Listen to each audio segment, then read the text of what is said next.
Hey guys, me again with part 2 of the Q&A, which I did see somebody ask about this adorable picture in the background. That is a little surprise from my mom. She got it for me last year. She was at Hobby Lobby and she got it for me because it's adorable, and it reminds me of Cody. So yeah, that is where that is from, Hobby Lobby. Okay, anyway, I am going to get started with part 2 of my Q&A. Okay, so kind of where I left off, I did not answer the question. Somebody had asked if I could give them advice, like if they wanted to move down to Newport, Tennessee. Do I like this area?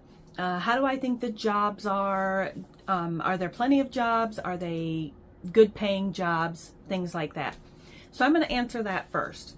When I moved to Newport, I had no idea. Like I said, I came with my mom. I had no idea what Newport was like. Had never been here, never visited. My mom did, but I didn't. So I didn't really know what it was like. I will say about Newport, I love being close to the mountains. I will say you're 45 minutes to about an hour away from Gatlinburg, Pigeon Forge, Sevierville, all those fun places. So that's about how far of a drive that is. Newport, the city, is, and you know, if I get any backlash for this, you know, it is my channel. I have a right to say what I want and how I feel about where I live. And it's nothing bad. I have met very nice people in Newport and Bybee. I'm technically in the Bybee area at Lola's property here, but it's technically Newport, but it's Bybee, Bybee area. So yeah, I do not mind it. It's not the best city. It's not the worst. There's a lot of issues. There's issues everywhere, you know. The job thing is probably one. They have a lot of, you know, a fair amount of places here. You could do hotel jobs. There's restaurants. There's Walmart. There's Lowe's. I have found that Sevierville, Gatlinburg, Pigeon Forge all pay better. That is why I work in Sevierville. Now, there's a lot of people that I met in Newport that also work in Sevierville, Gatlinburg, Pigeon Forge because they pay better and there's full-time hours. So I don't think the pay is that great in Newport. I'm pretty sure it pays more, you know, Gatlinburg area. So that is why I've met a lot of people that do choose to drive that far because of that. So Morristown, I am not sure. It's a bigger city. I do like Morristown better than Newport, but I think the jobs are all about the same pay. So it's just better where I'm at now. That's why I'm staying at North Face. The drive, yeah, I don't like it, but it is what it is. Now, there are people at ITH that I know did work from home jobs. I have a feeling some of them were in the medical profession, like maybe their job allowed them to work from home. I don't know, but you also have to figure in the internet, and a lot of people have Newport utilities, and that can go on the fritz quite a bit, so something to kind of think about with that. I know I had seen many times people wrote when I was at ITH how the internet was down and it affected their job. So again, I'm sure you could do work from home, any of those things, but yeah, there are jobs, the normal, you know, we have Walgreens, CVS, Food City, Walmart, Lowe's, all of those things. But as for me, I like being here just because I like the area. I love the mountains. I focus on that. I'm close enough to Gatlinburg and Sevierville, so I stay where I am. I am not big on animal abuse. I know you guys know that about me, and it is pretty dominant down here with that. I'm not sure if that's the right word, but I don't know. There's a lot of that, and I know it is every place, but however, some places are much worse than others, and this is really bad. So I would advise, if you come here to visit, do not ever drive the speed limit, and always be watching, because dogs just dart out from anywhere. They do not care. They're not on leashes. They just run out in the middle of the road. I've almost hit several. It's almost caused terrible wrecks. You know, people just don't care. They're just running everywhere. So keep that in mind. But that is the answer to that one. That kind of had to do with Newport. And like I said, I like Tennessee better than Indiana. I did lose my insurance when I moved down here. I know people had said about insurance that I have looked into everything, Obamacare and all of these things. I don't qualify, or I had to pay. And I realize you may not think that's true, but you're probably starting to realize that with me, that this is how things go for me. So yeah, I've checked into everything, because that is a huge issue. In Indiana, I will say that Medicaid goes by your income.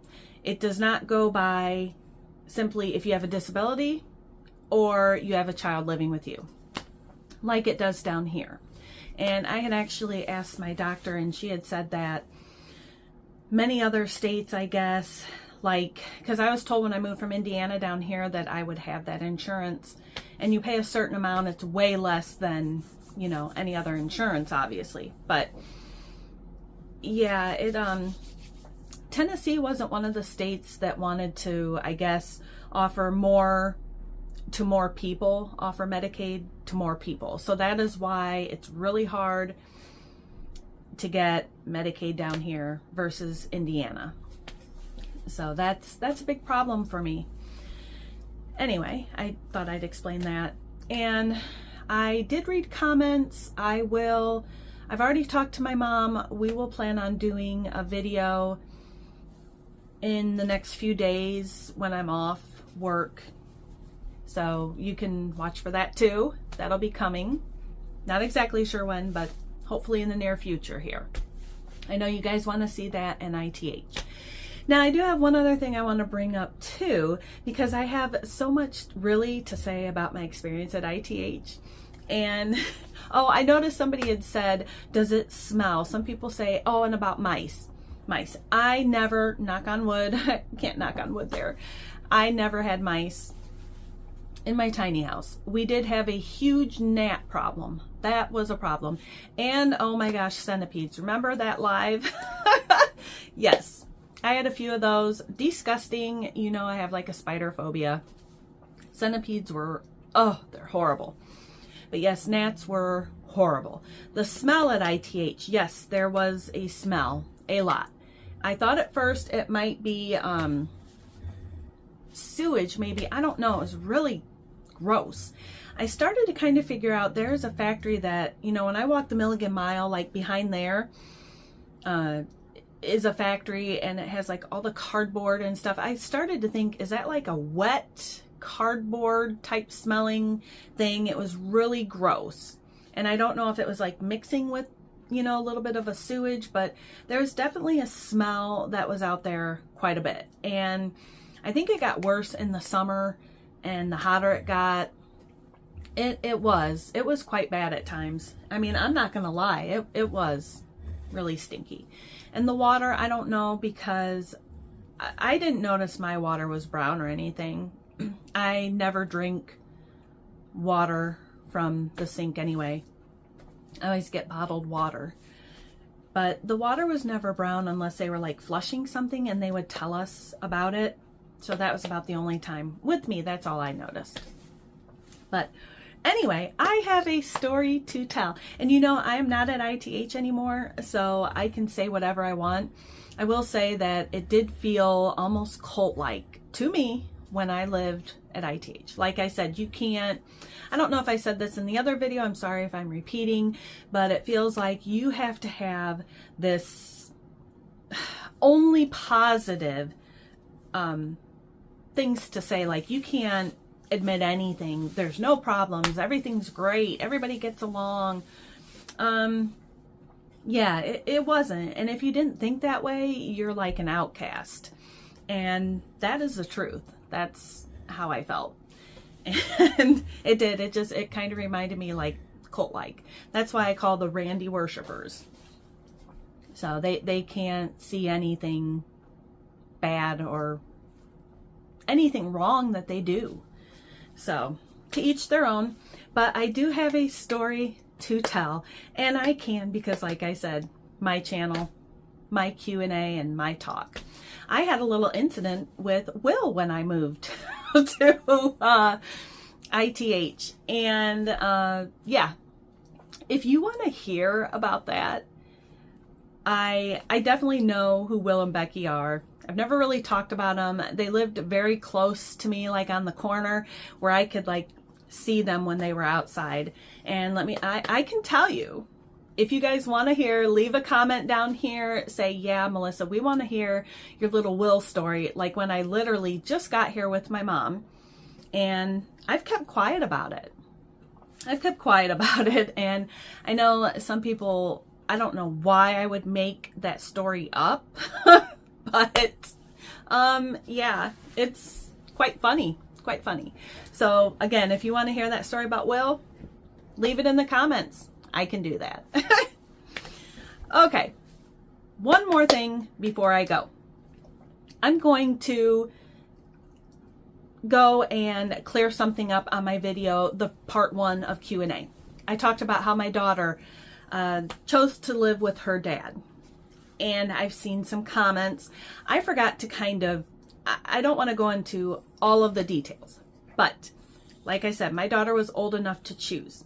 And sometimes dads, or, you know, moms in some cases, in my case it's the dad, they can manipulate that child to believe what they want them to believe. They can also manipulate by buying them whatever they want. And that is both what was going on. My daughter was younger then, but she was old enough to choose. It's not like she was 4 or 5 where I could just say, hey, you're coming with me, which is what I would have done if I got divorced when she was younger. She's plenty old enough to decide. And I don't blame her at all. I did beg her, please just come with me.